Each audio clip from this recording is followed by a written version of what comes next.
Oke teman-teman, Assalamualaikum warahmatullahi wabarakatuh. Selamat datang kembali di Java Story ID.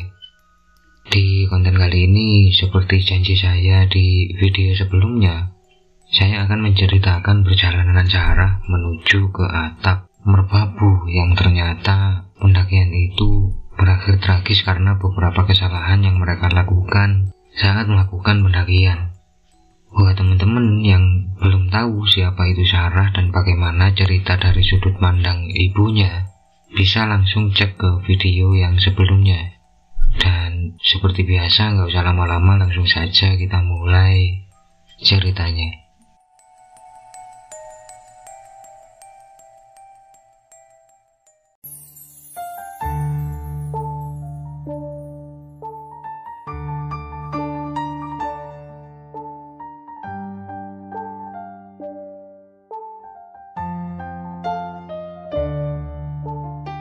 Cerita kali ini saya dapat dari Mas Anton yang merupakan rekan kerja Sarah dan juga teman satu pendakiannya. Kalau kemarin saya ceritakan dari sisi ibu kandung Sarah, kali ini saya akan ceritakan apa yang dialami Sarah di merbabu dari sisi Mas Anton, yang memang beliau mengetahui semua yang mereka alami. Awal cerita, siang itu Anton melihat Sarah yang lagi istirahat seperti sedang ditelepon oleh seseorang. Anton dan Sarah saat itu memang sama-sama bekerja sebagai salah satu staf pemasaran di salah satu kafe yang ada di kota Solo. Dan dari yang Anton tahu, memang selama kerja di sana, Sarah nggak pernah pulang karena jarak rumah Sarah yang cukup jauh. Ditambah lagi Sarah yang suka mabuk saat naik kendaraan umum membuat dia ini agak enggan untuk pulang setiap bulan seperti teman-temannya. Jadi Sarah ini hanya mengirimkan uang saja tiap bulan ke ibu dan adiknya di kampung. Saat itu setelah Sarah selesai menerima telepon, Sarah terlihat kebingungan. Dia kemudian menghampiri Anton dan bilang kalau dia mau resign atau keluar aja dari kerjaannya. Tentu Anton kaget mendengar itu, kenapa tiba-tiba kok Sarah ini memutuskan mau keluar padahal sudah susah payah mereka kerja bareng sampai akhirnya mereka berada di posisi seperti itu saat itu. Dan saat Anton tanya apa alasannya, Sarah bilang dia baru tahu kalau selama dia kerja di sana, ibunya seringkali sakit-sakitan di kampung karena mengkhawatirkan keadaannya. Pada saat itu Anton ini sempat membujuk untuk Sarah ini agar mikir-mikir lagi, apa keputusannya ini udah bener apa belum. Tapi Sarah nggak tega dan tetap bersikeras mau keluar dan pulang kampung aja untuk menemani ibu dan adiknya. Akhirnya karena Anton sudah nggak bisa ngomong apa-apa lagi, Anton menawarkan ke Sarah untuk membuatkan surat pengunduran dirinya nanti sepulang kerja karena Sarah juga nggak bisa buat sendiri. Dan akhirnya Sarah pun setuju saat itu. Singkat cerita, malam harinya Anton dan Sarah pergi ke salah satu warnet terdekat untuk membuat surat pengunduran diri untuk Sarah. Dan setelah selesai, mereka langsung pergi ke semacam warung kopi langganan mereka yang ternyata setelah mereka sampai di sana, sudah ada teman-teman mereka yang lain yang memang lagi nunggu mereka datang. Saat itu menurut Anton, suasana saat mereka nongkrong ini sangat tidak enak ya. Mungkin karena mereka semua sedih, Sarah akan keluar. Maklum saja, sudah beberapa bulan mereka bersama setiap hari, jadi kedekatan mereka ini sudah kayak keluarga sendiri gitu. Nah, di tengah-tengah mereka ngobrol, salah satu dari mereka yang di sini kita sebut saja namanya Dani, secara tiba-tiba mengusulkan untuk mereka ini muncak bareng ke merbabu karena kebetulan 2 hari lagi memang tempat kerja mereka ini tutup selama beberapa hari karena mau dirombak di beberapa titik ya. Dani memang dikenal sebagai pendaki yang cukup aktif karena di setiap bulan saat dia dapat jatah cuti pasti selalu mengisi cutinya dengan mendaki atau camping. Dani saat itu bilang pendakian itu untuk perpisahan dengan Sarah sebelum dia pulang. Mereka juga bisa foto-foto bareng di puncak sebagai kenang-kenangan. Nah sebenarnya mereka semua ini mau ikut usul Dani, tapi ternyata justru Sarah yang menolak karena takut nggak kuat mendaki, karena memang dia ini belum pernah mendaki sama sekali. Tapi setelah dibujuk oleh Dani dan semua teman-temannya, ditambah lagi memang Sarah juga mau pulang, akhirnya Sarah pun bersedia untuk ikut mendaki bersama teman-temannya. Dan mereka semua sepakat sekitar 3 hari lagi mereka akan berangkat ke Merbabu sesuai dengan usul Dani, karena 10 hari lagi Sarah sudah harus pulang kampung. Nah, selesai mereka kumpul bareng ini, sebenarnya ini Sarah ini mau ngabarin lagi, kata Anton ke ibunya, karena Sarah juga sempat meminjam Anton, tapi entah kenapa nggak jadi, dan Anton juga nggak tahu apa alasannya gitu. Singkat cerita, Anton, Sarah, dan yang lain pun mulai mempersiapkan segala keperluan untuk mereka 3 hari lagi. Mereka mulai belanja-belanja bareng, dan memang mereka semua sepakat untuk patungan ya, biar lebih ringan gitu, jadi nggak sendiri-sendiri ongkosnya. Dani juga esok harinya mengabarkan kalau dia sudah mendapat sewaan travel untuk mereka semua, langsung menuju ke basecamp Merbabu. Jadi sebenarnya rencana mereka semua ini cukup matang ya, apalagi ditambah Dani yang sudah berpengalaman gitu, jadi bisa ngarah-ngarahin. Sampai akhirnya hari yang mereka tentukan pun tiba. Saat itu sekitar jam 2 dini hari, Sarah, Anton, dan beberapa teman yang lain ini sudah siap dan nunggu Dani yang lagi perjalanan menjemput mereka dengan travel. Nah, saat itu mereka ini menyewa semacam minibus atau elf untuk mereka semua ya, karena jumlah mereka juga nggak terlalu banyak, cuma beberapa orang aja. Dan sekitar jam 3-an akhirnya mereka semua mulai berangkat menuju ke basecamp Merbabu ya. Pada saat itu jalur yang dipilih oleh Dani ini lewat jalur Wekas ya. Dan sedikit info buat teman-teman yang belum tahu, ada beberapa jalur pendakian yang bisa ditempuh untuk menuju ke puncak Merbabu, diantaranya via Tekelan, via Cuntel, via Wekas, via Selo, via Ganci, via Suwanting, dan via Grenden. Nah, saat itu di sepanjang perjalanan ini sebenarnya Anton sudah mulai agak curiga dengan sikap Sarah, karena Sarah ini tiba-tiba diem gitu, dan sekalinya dia ngomong, Sarah ini ngomong hal yang menurut Anton ini agak aneh gitu, nggak biasanya. Jadi secara tiba-tiba ini Sarah ngomong ke Anton, "Ton, kira-kira aku masih bisa ketemu ibu apa enggak ya gitu, aku khawatir banget," kayak gitu.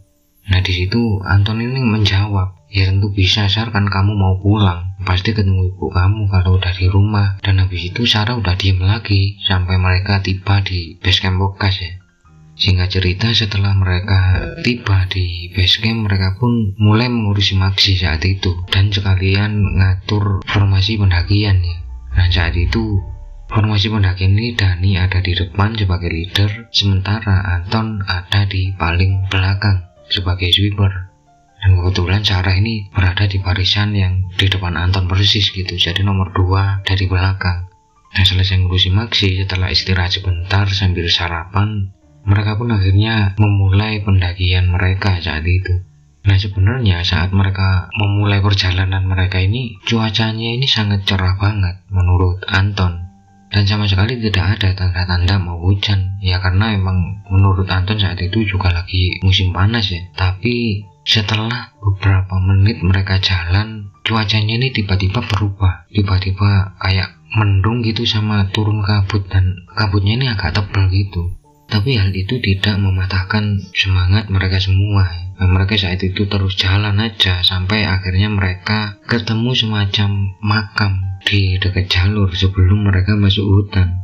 Dan menurut Anton saat itu memang suasananya ini lagi rame banget ya. Banyak sekali kayak pendaki-pendaki lain yang naik turun, dan ada juga banyak tenda di area camping ground saat itu. Mereka terus jalan saat itu dan mulai memasuki area hutan. Sampai mereka tiba di pos 1, mereka ini sama sekali tidak mengalami kendala apapun, kecuali cuaca yang memang makin parah kabutnya gitu aja.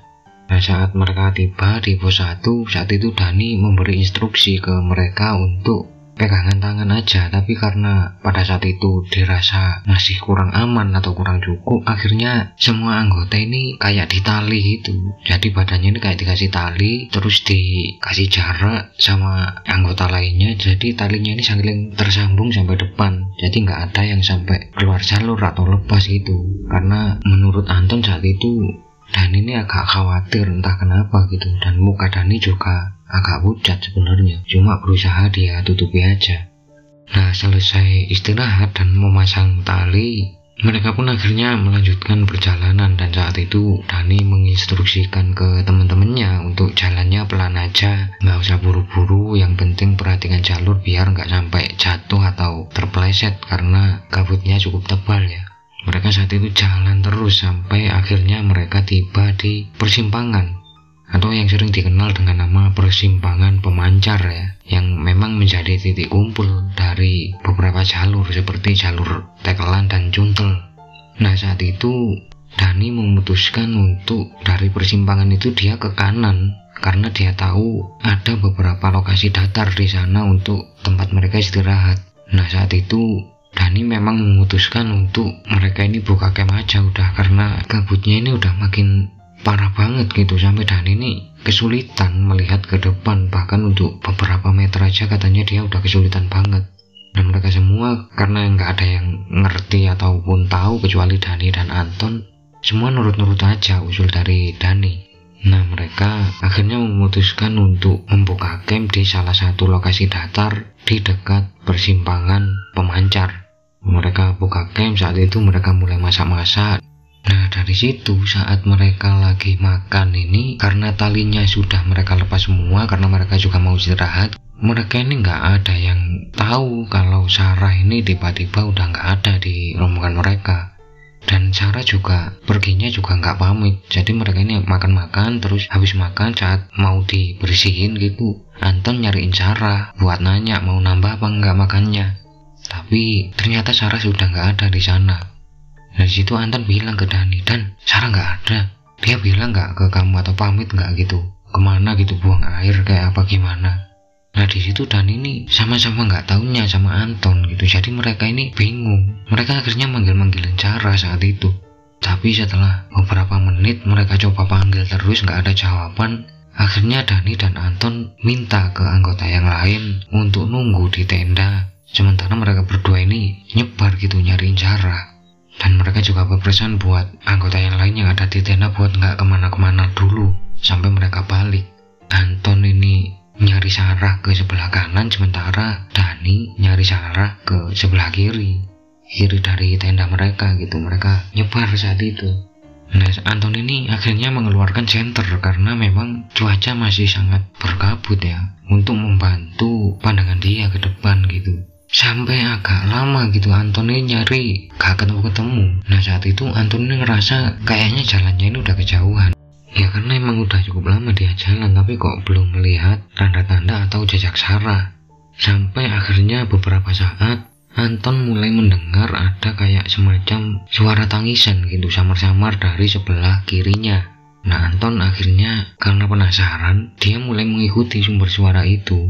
Saat itu Anton mikir, mungkin itu kayaknya ada pendaki yang nyasar apa gimana, nggak tahu jalur, dan emang cuaca lagi berkabut. Mungkin itu pendaki yang kebingungan atau ketakutan di sendirian. Akhirnya Anton terus mengikuti sumber suara itu sampai Anton ini samar-samar melihat dari kejauhan ini ada kayak cewek duduk di bawah pohon gitu. Pohonnya ini nggak terlalu besar, agak ya seukuran paha orang dewasa gitulah menurut Anton ya. Nah, cewek ini duduk di sana sendirian sambil kayak nunduk gitu, terus mukanya ini ditutup sama tangannya.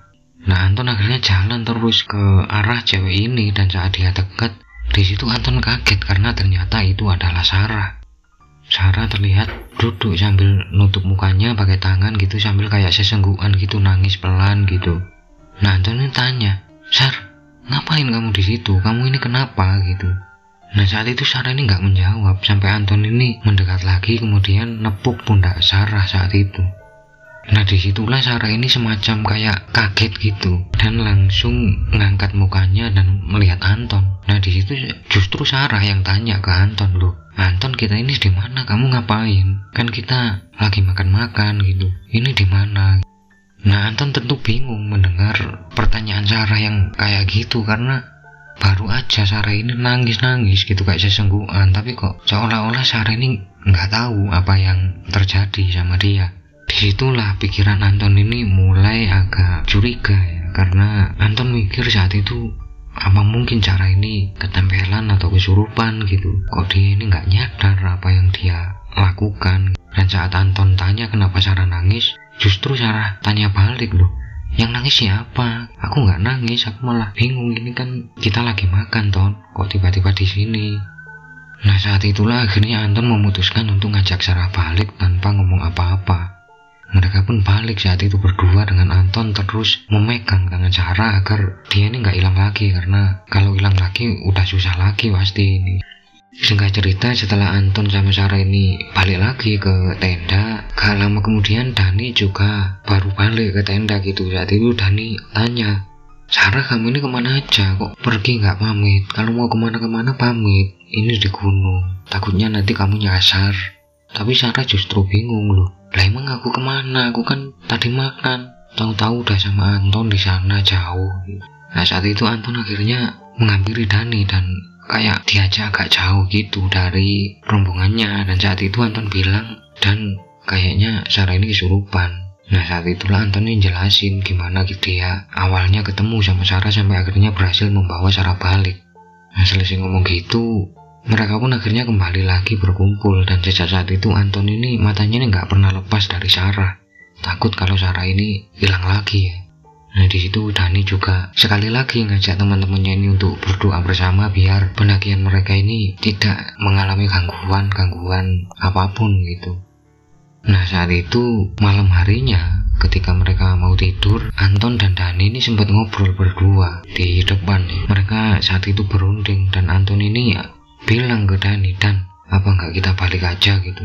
Perasaanku nggak enak semenjak aku nemuin Sarah keadaannya kayak gitu, kayaknya kita ini nggak boleh lanjut ke atas daripada kita kenapa-kenapa. Tapi di situ Dani ini bersikeras nggak akan ada apa-apa selama mereka saling mengawasi. Dan di situ Dani juga minta ke Anton untuk lebih ngawasin Sarah lagi. Akhirnya Anton pun mengalah dan mereka akhirnya tidur ya.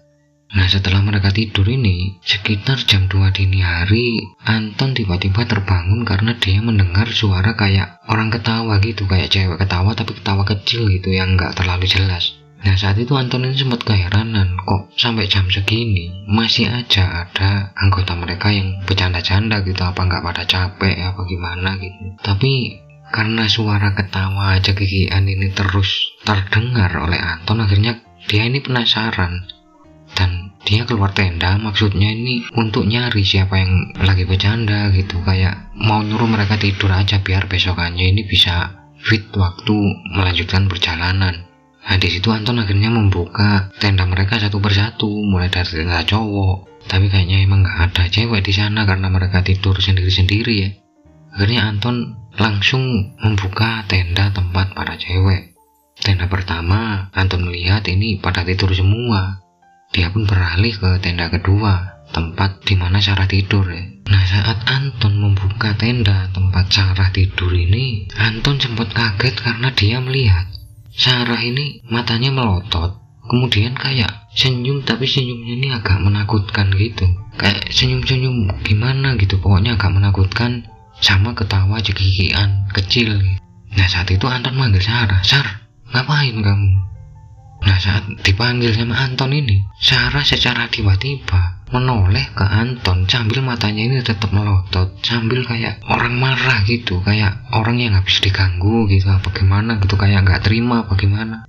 Nah di situ Sarah ini tiba-tiba bilang ke Anton, anak ini akan ikut sama aku, kamu jangan pernah ikut campur, jangan ikuti urusanku.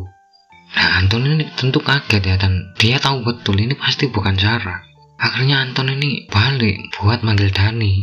Nah di situ Dani bangun dan langsung mengecek keadaan Sarah, dan saat itulah Dani semacam kayak membawa air di botol aqua gitu, kemudian dia baca-bacain dan kemudian dia ambil sedikit air itu dan dia percikkan ke muka Sarah. Dan saat itu juga seketika Sarah ini seperti pingsan gitu. Nah saat itu setelah Sarah pingsan, akhirnya Anton ngajak Dani keluar buat ngomong, gimana Dan, ini udah 2 kali loh, kita baiknya kayaknya turun aja. Tadi juga Sarah ngomong kayak gitu ke aku takut Sarah kenapa-kenapa. Dani saat itu sempat mikir sebentar dan akhirnya mau menuruti saran Anton untuk kembali turun aja esok harinya. Semua akhirnya bangun sekitar pukul 7 pagian. Saat itu ketika mereka bangun, mereka langsung beres-beres, kemudian sarapan. Dan saat itulah Dani bilang untuk ngajak mereka segera turun saat itu juga. Tapi entah kenapa semua anggota mereka ini kayak nggak mau gitu, kayak nggak terima gitu, udah jauh-jauh sampai sini masa nggak sampai puncak. Dan di situ Sarah ini juga ikutan protes. Lah katanya ini pendakian buat kenang-kenangan kita gitu, aku mau pulang. Kok kita malah pulang sekarang? Tahu gitu nggak usah muncak aja sekalian kayak gitu. Intinya hampir semua ini protes ke Dani tanpa tahu apa yang dialami Dani sama Anton. Akhirnya karena semua pada protes dan lain-lain, Dani dan Anton pun ngalah ke mereka semua dan memutuskan untuk kembali melanjutkan pendakiannya meski dengan perasaan yang campur aduk, kayak udah gak nyaman intinya. Akhirnya mereka lanjut lagi dan Dani ini emang dengan sengaja mempercepat langkahnya saat itu agar mereka segera mencapai puncak dan bisa segera turun, karena emang Dani dan Anton udah khawatir banget. Mereka juga gak berani cerita ke kelompoknya, takut yang lain panik malah gak karu-karuan nanti jadinya kan. Nah, mereka pun mulai jalan saat itu dari arah persimpangan menuju ke arah puncak Genteng Songo ya. Mereka mulai jalan saat itu dan karena Dani emang udah agak cepet jalannya, beberapa dari mereka ini sempat kewalahan dan bilang ke Dani ya, Dan ini kok cepet banget, nggak kayak kemarin, santai aja, kita nikmatin aja. Nah, saat itu Dani ini beralasan dia cepet karena takut kabut akan turun lagi dan mereka malah akan sangat berbahaya gitu kalau sampai kabut turun di tengah-tengah mereka jalan menuju puncak. Kayak gitulah kira-kira alasannya Dani. Jadi yang lain ini akhirnya menerima perkataan Dani dan ngikutin aja gitu. Singkat cerita, mereka akhirnya tiba di puncak Genteng Songo setelah menempuh perjalanan hampir sekitar 2 jaman. Mereka akhirnya mulai berfoto-foto saat itu dan mengabadikan semua momen yang bisa mereka buat di sana untuk kenang-kenangan gitu. Sampai nggak terasa mereka ini udah terlalu lama di puncak. Di situ Dani ini baru menyadari kalau mereka udah kelamaan di puncak dan ngajak teman-temannya buat segera turun. Mereka pun turun saat itu juga dan di situ mereka terlupa sama sesuatu, yaitu tali yang menautkan mereka semua. Jadi sebelumnya seperti yang udah saya bilang, mereka ini kayak naliin badan mereka gitu, kemudian ditautkan satu sama lain biar nggak ada yang sampai kepisah. Dan saat mereka turun ini mereka lupa untuk melakukan itu. Saking cepatnya dan ini jalan turun sampai akhirnya kelompok mereka ini terpecah menjadi 2. Nah, di situ kelompok pertama yang ikut Dani udah duluan ke bawah. Nah, kelompok kedua ini kebingungan karena mereka nggak ada yang tahu jalur. Akhirnya Anton yang ada di belakang sendiri sebagai sweeper pun maju ke depan untuk mengarahkan mereka turun gitu. Nah, saat itulah kejadian yang nggak pernah mereka duga ini terjadi. Jadi Anton ini turun mengikuti jalur seperti yang dilakukan oleh Dani. Nah, di situ mereka turun terus sampai mereka tiba kembali di area persimpangan. Nah, dari puncak ke persimpangan itu ternyata Sarah sudah nggak ada di rombongan mereka. Jadi kayak Sarah ini lepas dari pengawasan Anton, udah itu hilang lagi dia. Nah, di situ Anton baru menyadari ketika dia tiba di persimpangan dan Dani juga udah sampai di sana duluan ya. Jadi Dani sama Anton ini kembali panik karena Sarah kembali hilang. Nah, mau gak mau mereka pun nyusul ke atas kembali. Sementara yang lain kembali nunggu di persimpangan dan untuk jaga-jaga mereka kembali buka camp kalau memang Anton sama Dani ini lama nyarinya. Saat itu Anton sama Dani jalan berdua. Jadi mereka ini udah gak nyebar lagi buat nyariin Sarah. Mereka jalan pelan-pelan sambil manggilin Sarah gitu, menelusuri jalur sampai ke arah puncak Genteng Songo lagi. Mereka memang sengaja nggak ke puncak Syarif ya. Mungkin karena Dani sama Anton udah terlanjur khawatir, jadi target mereka ini pokoknya puncak aja gitu. Nggak semua puncak mereka kunjungi ya. Sampai mereka kembali tiba di puncak Genteng Songo, mereka sama sekali tidak bisa menemukan jejak Sarah ataupun apapun yang berhubungan sama Sarah ini nggak bisa mereka temukan. Jadi Sarah ini kayak nggak tahu kemana gitu. Kalau turun duluan nggak mungkin, karena pada saat mereka turun tadi Sarah ini ada di barisan paling belakang. Karena Anton lari ke depan buat mimpin rombongan turun. Di situ Anton sama Dani ini akhirnya bingung dan kayak ngerasa bersalah gitu. Kenapa tadi kok sampai teledor gitu? Ya pokoknya mereka ini kebingungan semua sampai akhirnya Karena fisik mereka juga sangat terbatas, mereka memutuskan untuk turun aja dan meminta bantuan dari bawah. Singkat cerita, rombongan Dani dan Anton pun turun saat itu. Dan saat mereka semua sampai di base camp, mereka langsung melaporkan hilangnya Sarah. Nah, di situ akhirnya langsung dibentuk beberapa tim relawan untuk langsung naik, karena ya biar nggak lama-lama dari waktu dia dinyatakan hilang gitu. Jadi udah ada beberapa relawan yang terbagi ke dalam 2 tim ya. Nah, di situ karena Anton merasa bersalah, Anton akhirnya ikut kembali naik bersama tim kedua untuk mencari Sarah. Di sepanjang perjalanan Anton kembali naik untuk melakukan pencarian, entah kenapa Anton merasakan hawa yang sangat tidak enak. Anton merasa banyak sekali mata yang sedang mengawasi dia dan rombongan relawan. Sampai akhirnya salah satu tim relawan yang melihat Anton seperti sudah kelelahan, akhirnya mengusulkan untuk mereka semua istirahat dulu sebentar. Dan saat istirahat inilah Anton yang mungkin saking kelelahannya, dia justru ketiduran. Tapi itu nggak lama sampai Anton kembali terbangun. Tapi saat Anton bangun, dia seperti sudah ada di tempat lain. Karena suasana dan tempatnya ini sangat berbeda dari sebelumnya. Tim relawan yang bareng sama dia juga nggak ada, dan disitulah secara tiba-tiba dari kejauhan Anton melihat sosok seperti nenek-nenek yang kondisinya ini bungkuk dan jalan pelan-pelan dengan memakai semacam tongkat. Dan di belakang nenek-nenek itu ada beberapa orang yang seperti berbaris mengikuti sosok nenek itu perlahan-lahan. Di situ Anton juga kaget karena ternyata salah satu dari orang itu adalah Sarah yang berada di barisan paling belakang sendiri. Anton pun sontak lari buat ngejar barisan itu, tapi entah kenapa kok nggak nyampe-nyampe, justru malah makin jauh. Padahal mereka ini jalannya ini pelan banget. Anton terus lari-larian saat itu sampai nafasnya ini kayak tersengal-sengal. Dan di situ Anton tiba-tiba berhenti karena di depan Anton tahu-tahu sudah ada jurang yang sangat dalam. Dan saat Anton menoleh ke bawah, disitulah Anton melihat Sarah yang lagi berdiri menatap dia, yang kemudian Sarah mengangkat tangannya seperti mau menggapai Anton. Dan seketika itu Anton seperti tidak sadar kembali dan mulai melihat banyak hal. Saat itulah Anton mulai melihat ketika dia sama teman-temannya ini habis ngurus si Maxi dan memulai pendakian mereka, ternyata sejak awal sudah ada sosok nenek-nenek itu yang sedang mengawasi rombongan mereka dari jauh.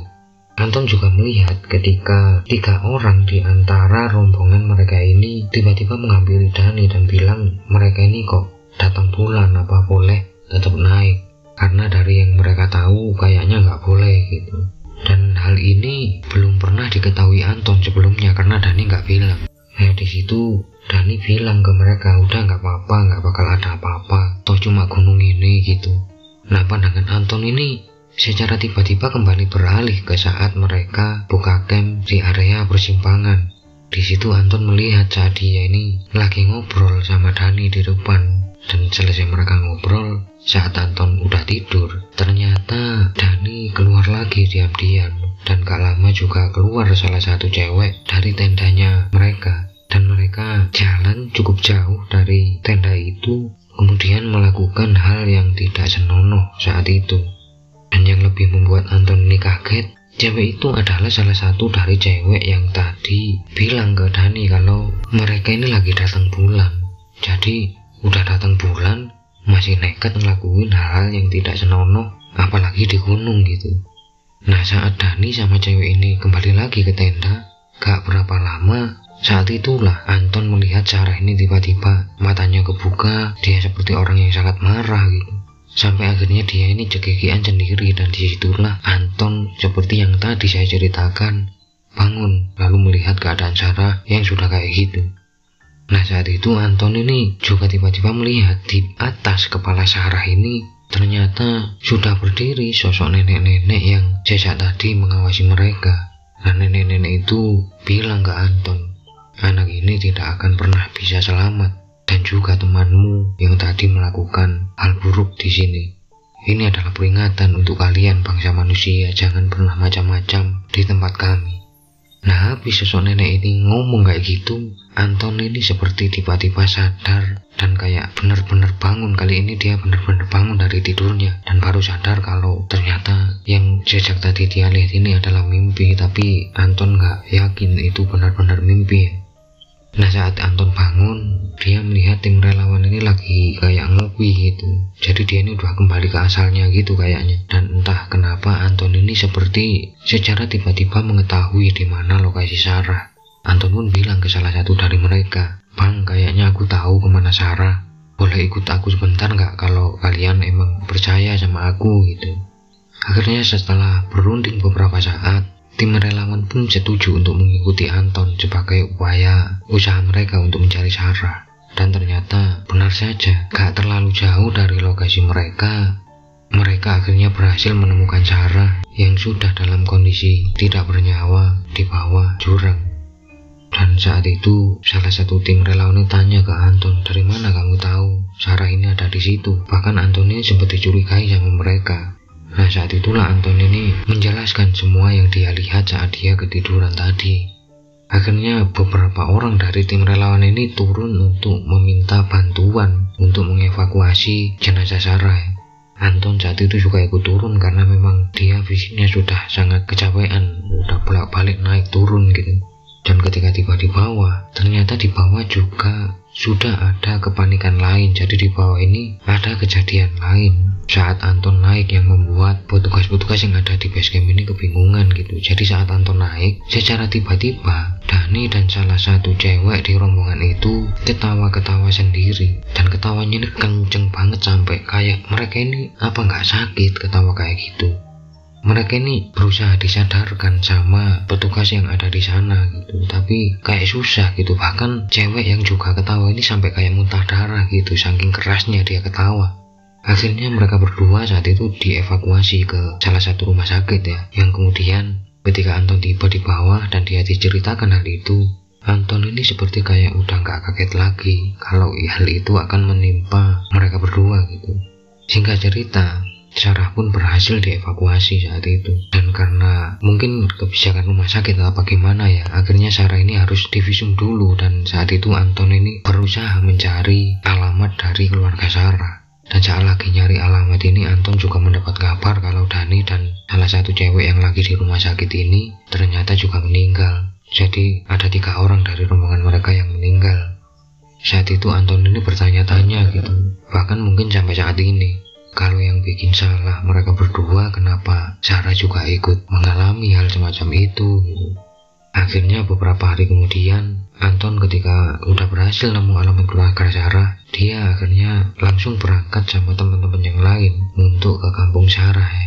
Dan ketika mereka tiba di sana, mereka justru kaget karena ibu Sarah bilang kalau kemarin Sarah baru aja pulang, cuma sekarang dia pergi lagi nggak tahu kemana karena nggak pamit. Saat itu Anton ini berusaha menjelaskan, tapi ibu Sarah atau yang dicerita kemarin ini namanya Ibu Nuryati ini nggak percaya sama cerita Anton. Sampai terpaksa Anton ini menunjukkan foto-foto saat Sarah ditemukan dan saat Sarah dievakuasi, bahkan saat Sarah ini sedang divisum. Dan saat itu Anton memberitahu Bu Nuryati untuk mengajak dia ke Solo untuk melihat Sarah untuk terakhir kalinya sebelum dia dimasukkan peti dan dimakamkan.